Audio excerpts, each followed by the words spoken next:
Na outra apresentação, nós discutimos sobre a transição da maçonaria operativa e a maçonaria especulativa. Isso é uma síntese da maçonaria operativa. Ela era dedicada à arte da ciência e da construção, tendo a moral como meio. E a maçonaria especulativa, a formação da moral como fim, tendo por base a simbologia da arte, da ciência e da construção. Nós falamos também que existem 3 grandes vertentes da origem da maçonaria. Então existe a Ordem Rosa Cruz, os Templários e as guildas romanas. Então nós estamos focados nas guildas romanas, que é o que se tem mais documentação que comprove. Jean Marcones de Negret é o autor da teoria declarando que a Rosa Cruz teria origem no ano de 46 por Marco, o evangelista, tendo sido precursora da maçonaria. Da Ordem Rosa Cruz nós temos só esses 2 manifestos, que é o Fama Fraternitatis e o Confesso Fraternitatis, que são os textos que deram origem ao Rosacruciano e foram publicados no anonimato em 16 de, que não está aparecendo para mim, 1615 na Alemanha. Aí depois nós temos aqui os Templários, a teoria dos Templários, que através da oração de Ramsay, 1741, que ele declara, né, nossos ancestrais, os cruzados, nossos fundadores, não eram simples trabalhadores de pedra, mas sim também religiosos e príncipes guerreiros, que planejavam, edificavam e protegeram o templo do Altíssimo. E que essa teoria dá conta que rei Salomão escreveu em caracteres heliográficos os nossos estatutos. Aí vem a teoria das guildas romanas, que essa teoria é a mais bem aceita, que Roma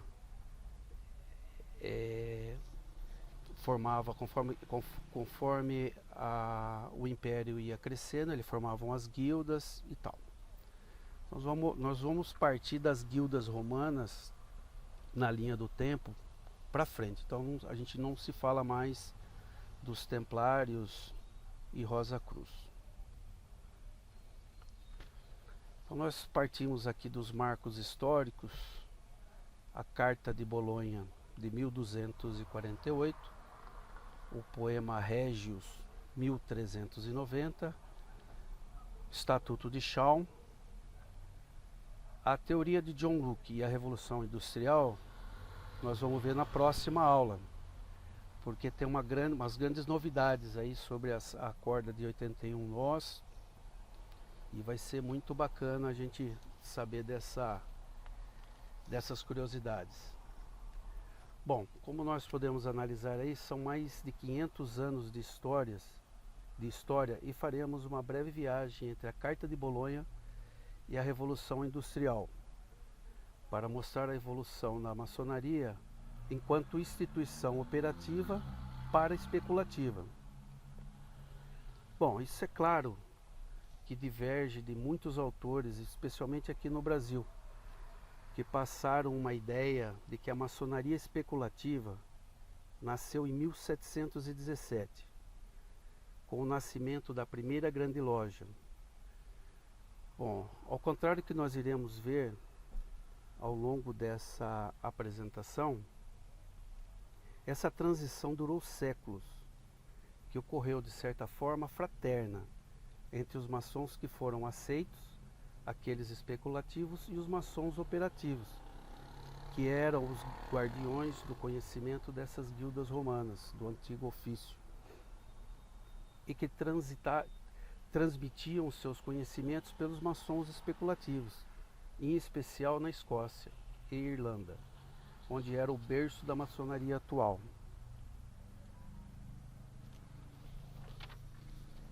Então, iniciando com a Carta de Bolonha, o primeiro marco histórico que vamos abordar é a Carta de Bolonha, de 1248.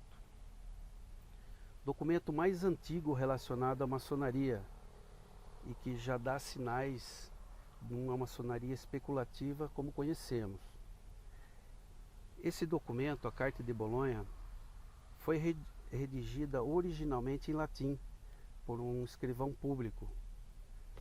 Isso por ordem do prefeito de Bolonha, que fica na Itália, Bonifácio de Cario, no dia 8 de agosto de 1248. Ou seja, mais de 750 anos atrás. Entre os anexos dos documentos, uma lista de matrícula de alguns, datado de 1272, que contém o nome de 371 mestres maçons, que eram chamados, nesse caso, dos mestres de pedra, já que entre 1248 e 1272, essa loja maçônica de Bolonha, ela se dividiu em duas. Ela se dividiu entre os trabalhadores de pedra e os trabalhadores em madeira, dando assim origem posteriormente a uma instituição chamada Carbonário. Enquanto os trabalhadores de pedra, de origem da maçonaria, desses 371 nomes de mestres maçons, trabalhadores em pedra, os pedreiros, foram identificados pelos historiadores que pelo menos dois deles eram escrivão público, 2 clérigos, 6 nobres. Bom, isso nos dá indício de que já existia maçons especulativos, ou seja, aquelas personalidades, aqueles homens livres de bons costumes, que foram aceitos pelo antigo ofício, aceitos na loja maçônica na corporação, desde pelo menos do ano 1248, no século XIII, o que nos mostra que nós tivemos mais de 500 anos de convivência entre os maçons operativos e os maçons especulativos, que vai reforçar isso vai ser reforçado com outros marcos históricos que veremos a seguir. Mas o mais importante demonstrar desses documentos tão conhecidos, em especial para os maçons latinos, já que um documento de origem italiana indica a presença desses maçons especulativos na maçonaria cooperativa há mais de 700 anos atrás. Isso aí vai reforçar o entendimento de loja. Na outra aula nós falamos sobre loja, hoje nós vamos fazer uma reprise. O termo loja em português nós conhecemos como estabelecimento comercial, enquanto o termo loja em outras línguas, lodge em inglês, loge francês, logia em espanhol e logia em italiano, tem a indicação do significado relacionado ao alojamento. Seria alojamento de funcionários e não de estabelecimento comercial, que é exatamente o sentido dessa loja maçônica, que teve seu estatuto social registrado há mais de 700 anos atrás. É um alojamento onde os pedreiros se reuniam para descansar, trocar experiências, ideias e demais assuntos. Esse alojamento geralmente ficava ou no próprio canteiro de obra, barulho aqui,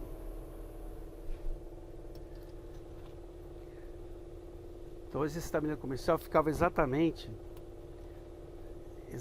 o sentido dessa loja maçônica, que teve o seu estatuto social registrado há mais de 700 anos atrás. Beleza? Partir para o poema Régios. O segundo marco histórico que quero apresentar é o poema Régios, datado de 1390, que tem origem inglesa, é muito popular entre os maçons, já que a maçonaria inglesa se tornou, de certa forma, a origem e o modelo de toda a maçonaria no mundo, atualmente como nós conhecemos. Publicado em 1840 com o título de um poema sobre a constituição da maçonaria, ele foi descoberto por James Halliwell, que datou de 1390. São 794 linhas em rima que conta a lenda de que a maçonaria tem origem no Egito. Foi aprendida por Euclides até chegar ao rei de Atelstan, primeiro rei da Inglaterra, no ano de 926. As lendas maçônicas, contidas no poema de mais de 700 linhas, estão presentes na maçonaria até os dias de hoje e influenciaram muito a maçonaria como nós conhecemos. Um dos exemplos é quanto essa linha tem a origem maçônica no Antigo Egito, que é claro, em uma teoria tradicional, sem embasamento histórico, sem registro histórico, até o rei de Atelstan. Mas quem foi esse rei Atelstan?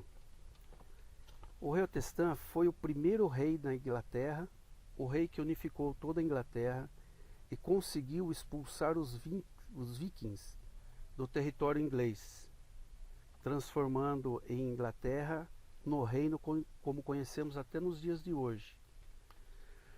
O rei Atelstan, ele é considerado como o pai da maçonaria, isso levando em conta como base o poema Régios, porque diz o poema que o rei Atelstan convocou todos os pedreiros que existiam na Grã-Bretanha à época para uma assembleia no ano de 926, no mesmo ano em que ele conseguiu expulsar os vikings da Inglaterra, de forma a convocá-los a ajudar a construir as fortificações necessárias para garantir que não houvesse uma nova invasão. Então, todos os pedreiros participaram de uma assembleia de pedreiros em York, que foi a primeira capital da Inglaterra. E o rei Atelstan, com o príncipe Edwin, definiu as regras que esses pedreiros deveriam seguir dali em diante, naquele novo reinado. E essa tradição que gera na maçonaria a crença de que York é o berço da maçonaria, como nós conhecemos. E que essa seria a primeira reunião maçônica no ano de 926, ou seja, mais de 1000 anos atrás. Outra lenda contida no poema Régios é que hoje é muito cultuado entre os maçons, é a lenda dos 4 coronates, que seria a lenda dos 4 coroados, que seriam 4 artesãos maçons. Eles eram cristãos, que se recusaram a fazer um serviço para um nobre pagão, e dessa forma foram condenados à morte, por se recusar a realizar esse trabalho.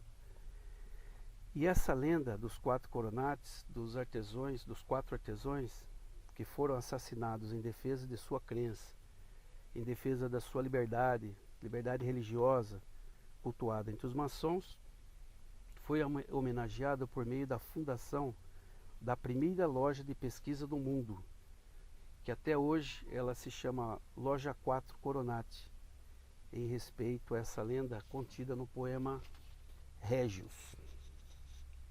Tá muito rápido não, né? Poema Régios.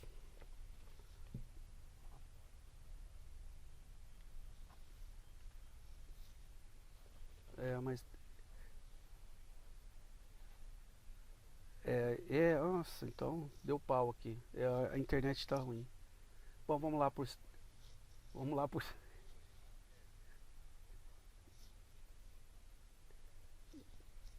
vamos ver aqui.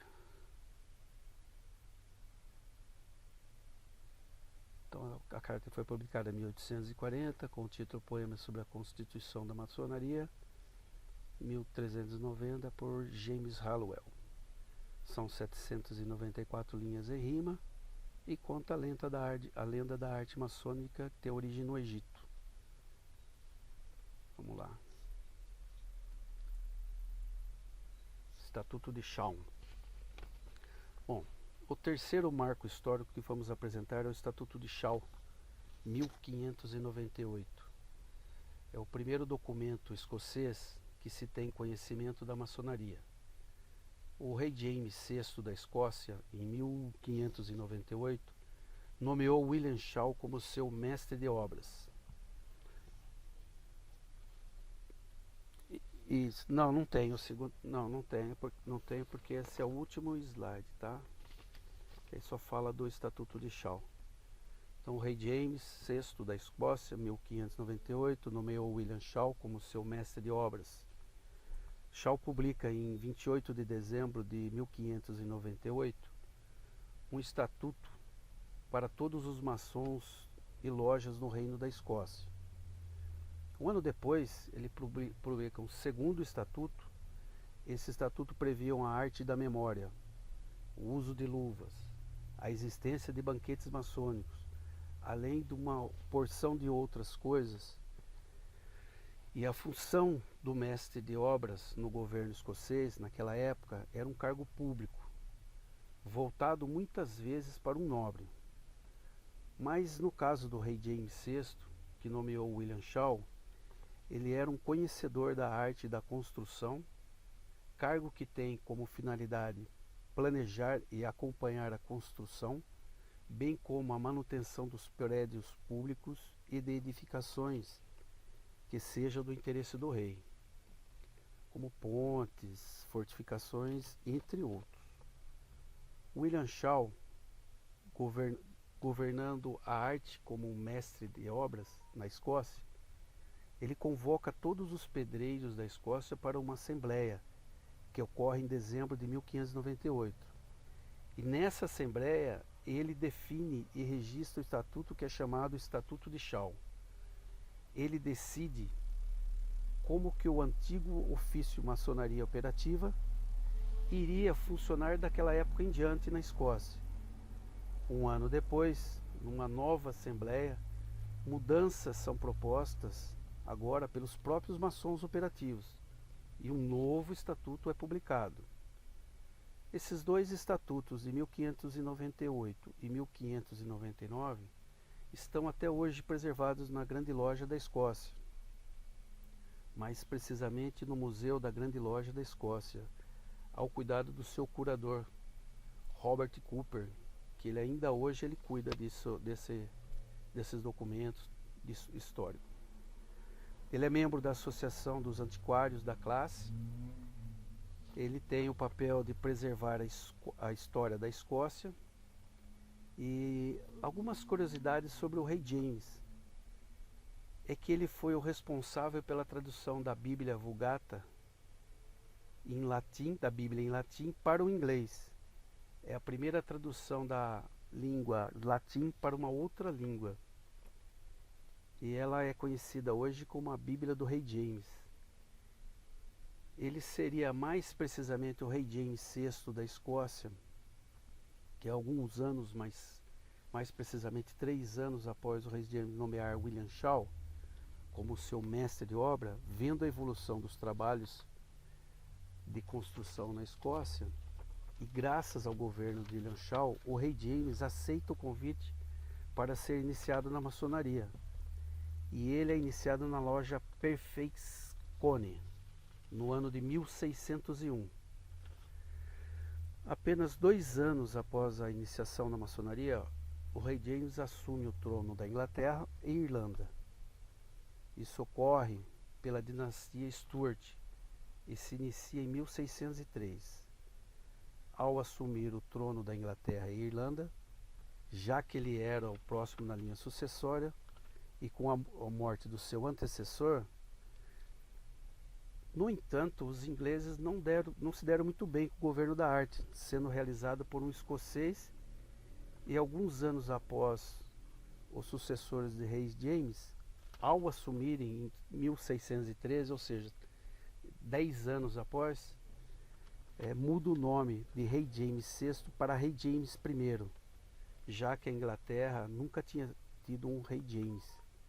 e por isso é mencionado nos livros escolares como Rei James I da Inglaterra e Rei James VI da Escócia, sendo sucessores, perderam o trono com a Revolução Civil Inglesa em 1715 e são exilados para a França com apoio da Guarda Imperial.